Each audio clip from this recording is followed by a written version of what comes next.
ॐ त्र्यम्बकेन सुगन्धिं पुष्टिवर्धनम् उर्वारुकमिव बन्धनं মৃত্যুর্মুক্ষীয়মামৃতাম।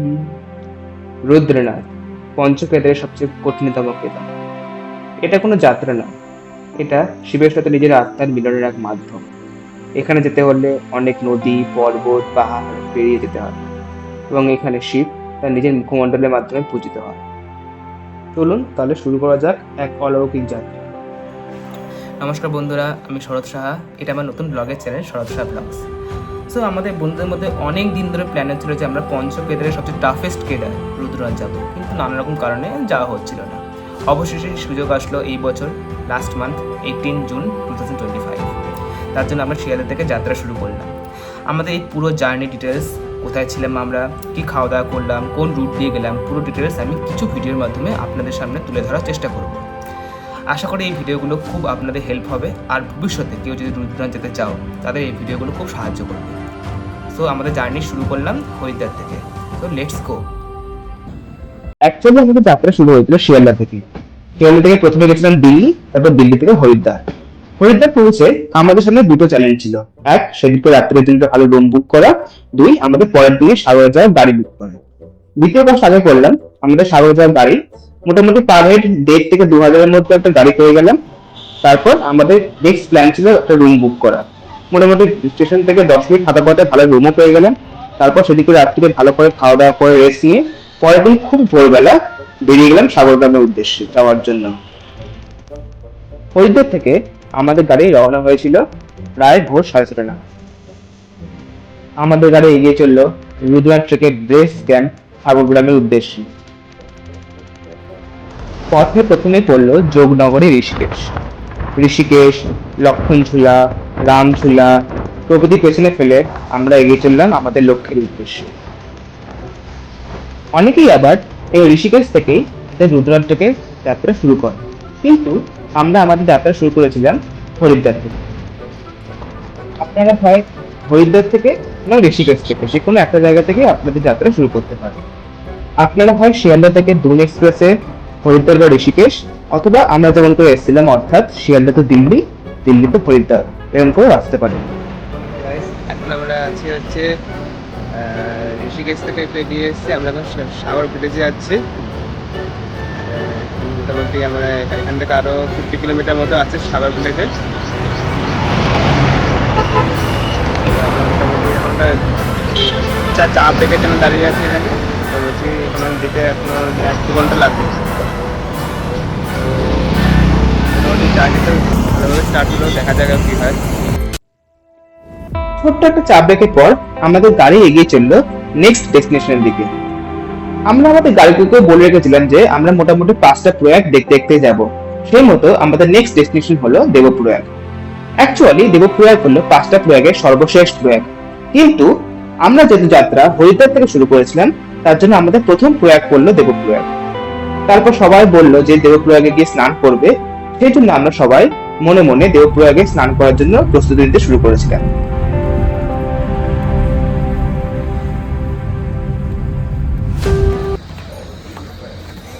এখন আমরা দেবপ্রয়াগের দিকে যাচ্ছি।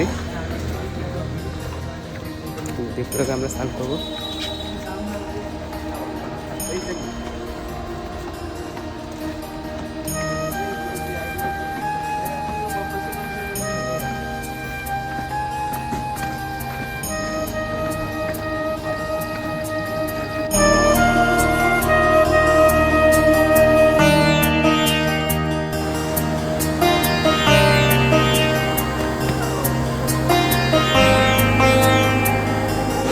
এখন আমরা দেবপ্রয়াগে আছি। দেবপ্রয়াগে আমরা স্নান করতে যাচ্ছি। পেছনে গঙ্গা রয়েছে, পেছনে গঙ্গা রয়েছে, আমরা স্নান করতে যাচ্ছি। অসাধারণ ভিউ, অসাধারণ, সনবদ্ধ। দেবপ্রয়াগ হলো সেই স্থান যেখানে রাজা ভগীরথ তপস্যা করে গঙ্গাকে পৃথিবীতে নিয়ে এসেছিল। এখানে গঙ্গোত্রী থেকে আসা ভাগীরথী নদী ও বদ্রীনাথ থেকে আসা অলকানন্দা নদী মিলিত হয়েছে। এই দুই নদীর মিলনেই সৃষ্টি হয়েছে পবিত্র নদী গঙ্গা। দেবপ্রয়াগ তার প্রাকৃতিক সৌন্দর্য এবং ধর্মীয় মাহাত্ম্যের কারণে একটি জনপ্রিয় পর্যটন কেন্দ্র হিসেবে গড়ে উঠেছে।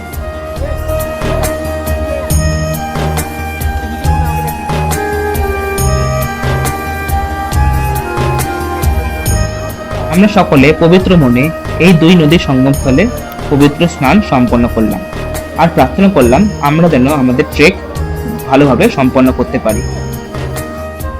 দেবপ্রয়াগে পবিত্র স্নান সম্পন্ন করার পর আমরা সকলে দর্শন করলাম দেবপ্রয়াগে অবস্থিত রঘুনাথজির মন্দির। এই মন্দির আসলে ভগবান বিষ্ণুর উদ্দেশ্যে উৎসর্গিত।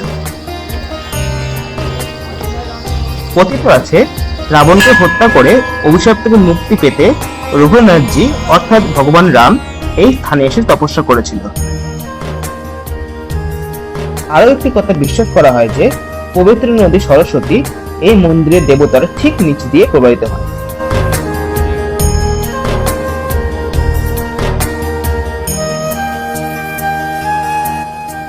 দেবপ্রয়াগে স্নান করার পর আমরা আমাদের ব্রেকফাস্ট দেবপ্রয়াগে সারলাম। ব্রেকফাস্ট ছিল আলুর পরোটা আর আচার। এরপর ব্রেকফাস্ট করার পর আমরা এগিয়ে চললাম আমাদের নেক্সট প্রয়াগ রুদ্রপ্রয়াগের দিকে।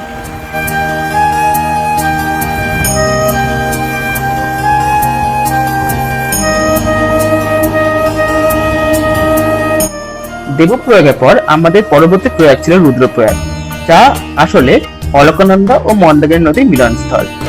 এর নামকরণ করা হয়েছে ভগবান শিবের রুদ্র রূপের নামে। নানারকম মত অনুসারে এখানে নারদ মুনিকে আশীর্বাদ করার জন্য শিব তার রুদ্র রূপে আবির্ভূত হয়েছিলেন।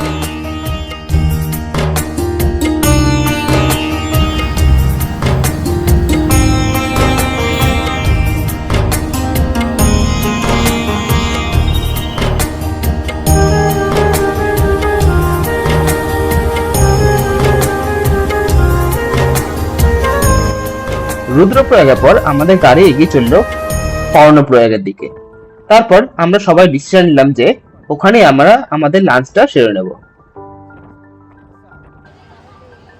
এরপর আমাদের গাড়ি এসে পড়লো কর্ণপ্রয়াগ। এটি অ্যাকচুয়ালি অলকনন্দা ও পিণ্ডার নদীর মিলনস্থল। নানা রকম মত অনুযায়ী এই স্থানটি নামকরণ করা হয়েছে মহাভারতের চরিত্র কর্ণ নাম অনুসারে, যিনি আসলে সূর্য দেবতা ও কুন্তির পুত্র। এখানে এসে সবাই বললো খুব খিদে পেয়েছে, তার জন্য এই কর্ণপ্রয়াগের ধারে একটা ছোট্ট রেস্টুরেন্টে আমরা আমাদের লাঞ্চটাও সেরে নিলাম। লাঞ্চে ছিল রুটি, সবজি, তরকারি, ডাল এবং চাটনি।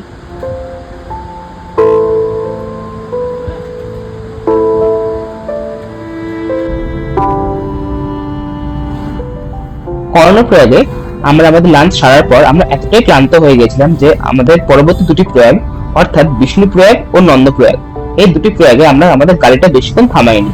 মোটামুটি ওপর দিয়ে দেখতে দেখতে আমরা আমাদের গাড়ি এগিয়ে নিয়ে চলে গেছিলাম, কারণ আমাদের খুব তাড়াতাড়ি সাগরগ্রামে পৌঁছতে হতো।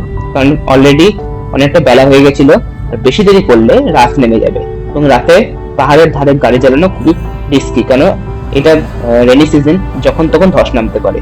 তার জন্য বেশিক্ষণ না স্টে করে আমরা এগিয়ে গেলাম আমাদের মূল লক্ষ্য সাগরগ্রামের উদ্দেশ্যে।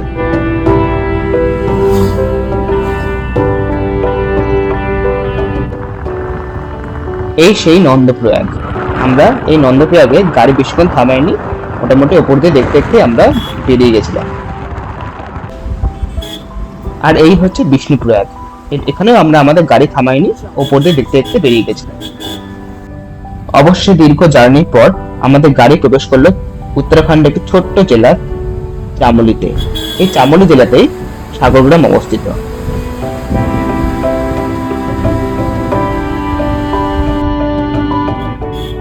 পাহাড়ের আঁকা বাঁকা পথ পেরিয়ে ধীরে ধীরে আমাদের গাড়ি এগিয়ে চলতে থাকলো সাগরগ্রামে যাওয়ার জন্য। অলরেডি অনেকটাই দেরি হয়ে গেছে, কারণ আমরা 5টা প্রয়াগ দেখতে দেখতে আসছিলাম। অলরেডি টাইম প্রায় 3টে সাড়ে 3টে বেজে গেছিল, কারণ বেশি দেরি করলে পাহাড়ে রাত নেমে যাবে এবং এখন বুঝতেই পারছো সিজনটি রেনি সিজন। এই সময় যখন তখন বৃষ্টি নেমে যাচ্ছে, আর বৃষ্টি নামলে পাহাড় খুবই একটা সেফ নয়, কারণ যখন তখন ধস নামতে পারে। এই জন্য আমরা খুবই তাড়াতাড়ি সাগরগ্রামে পৌঁছতে চাইছিলাম।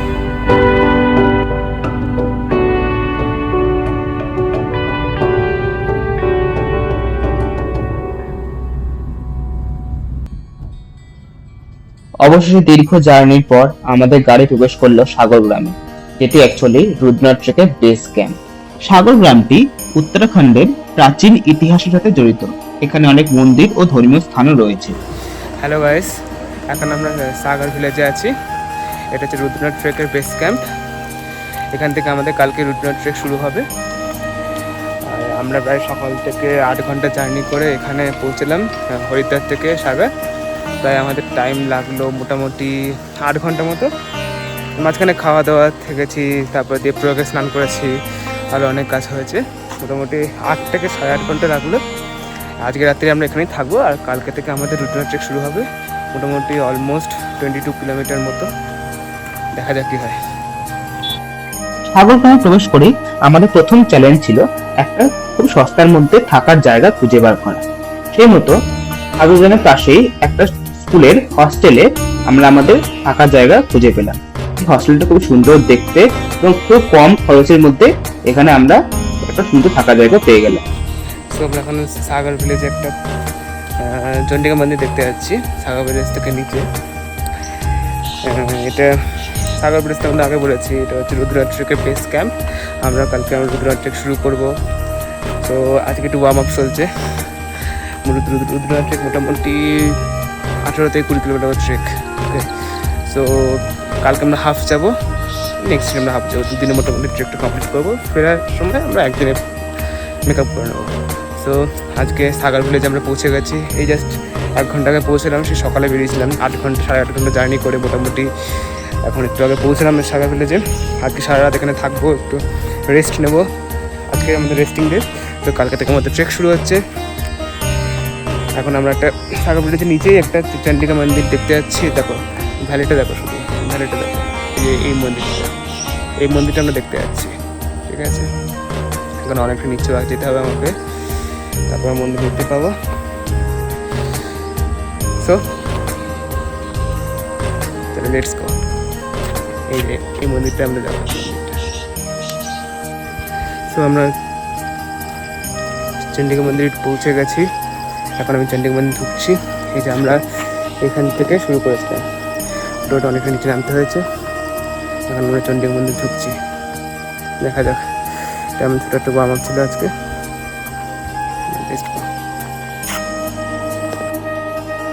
এটাই সেই সাগর গ্রামে অবস্থিত সকলেশ্বর বাবার মন্দির। এখানে মহাদেব সকলেশ্বর বাবা রূপে এবং মাতা পার্বতী মাতা চামুণ্ডা রূপে পূজিত হয়। এই মন্দিরে কিছু সময় অতিবাহিত করার পর আমরা আবার ফিরে গেলাম আমাদের হস্টেলের দিকে।